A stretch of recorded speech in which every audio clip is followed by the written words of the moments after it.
వాళ్ళు ఎంత గొప్ప వాళ్ళంటే చనిపోయిన 6 మంది వారి కుటుంబ సభ్యులు దేవుడు పట్టుకెళ్ళిపోయాడు అంటున్నారు.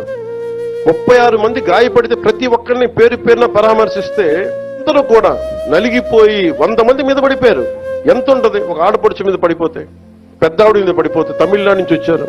ఎలా ఉందమ్మా మీకంటే, కడవలు పాత్రికాంగయ్యా, కడవలు వెళ్ళి ఎడుతున్నాం, దేవుడు బయటికి తీసుకొచ్చాడు మమ్మల్ని అంటా ఉన్నాం.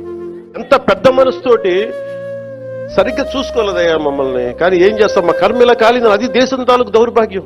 ప్రజలు ఇంత బాధ్యత ఇప్పుడు కష్టం వచ్చినప్పుడు ఎంత అద్భుతంగా చెప్పారంటే నాకు కన్నీళ్ళు వచ్చినాయి. నాకు నిన్న కరిగిపోయాను నేను.